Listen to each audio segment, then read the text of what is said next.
Kurnool bus ప్రమాదం ఘటన విషయంలో మరో ట్విస్ట్ వెలుగు చూసింది. ఉలిందకొండ పిఎస్లో మరో కేసు నమోదైంది. ఎర్రిస్వామి ఫిర్యాదుతో శివశంకర్పై కేసు నమోదు చేశారు. తాను శివశంకర్ మద్యం సేవించామని, మద్యం మత్తులో నిర్లక్ష్యంగా డ్రైవింగ్ చేయడంతోనే బైక్ అదుపు తప్పి డివైడర్ను ఢీకొట్టిందని ఎర్రిస్వామి ఫిర్యాదులో పేర్కొన్నారు.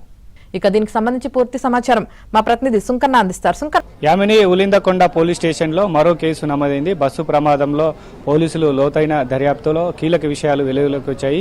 ఎర్రిస్వామిని ప్రమాదం జరిగిన తర్వాత ఎర్రిస్వామి పరారులో ఉన్నటువంటి యువకుడు ఎర్రిస్వామిని అదుపులోకి తీసుకున్న తర్వాత అసలు విషయం వెలుగులోకి వచ్చింది. ఆ తర్వాత అయితే అర్ధరాత్రి వీళ్ళు పెట్రోల్ బంకర్ దగ్గరికి వెళ్ళి పెట్రోల్ కొట్టించుకునేటువంటి క్రమంలో అక్కడ సిబ్బందితో కూడా మాట్లాడి వాళ్ళు మద్యం సేవించినట్లుగా కొంత అనుమానాలు వ్యక్తం చేసినటువంటి నేపథ్యంలో ఏదైతే ఉదయం మరుసటి రోజే పెళ్లి ఉండడంతో తనను డ్రాప్ చేయాలని ఏదైతే కోరినటువంటి నేపథ్యంలో అయితే రాత్రి బస్సులు ఉండవు కాబట్టి ఖచ్చితంగా అయితే వెళ్దామని ఎర్రిస్వామి బలవంతంగా తనను తీసుకెళ్లారు. బైక్ మీద ఇద్దరం వెళ్తున్నటువంటి క్రమంలో మద్యం సేవించాము. తర్వాత మార్గ మధ్యలో మద్యం సేవించిన తర్వాత ఆ డోన్కు వెళ్తున్నటువంటి నేపథ్యంలోనే ఏదైతే నిర్లక్ష్యంగా శివశంకర్ బైక్ను డ్రైవింగ్ చేస్తూ చిన్నటేకూరు దాటిన తర్వాత జాతీయ రహదారి పైన కూడా ప్రమాదశాత్తు పడిపోయారు. నేను కూడా కింద పడిపోయి ఏదైతే పక్కన ఉన్నటువంటి డివైడర్ పైన కూడా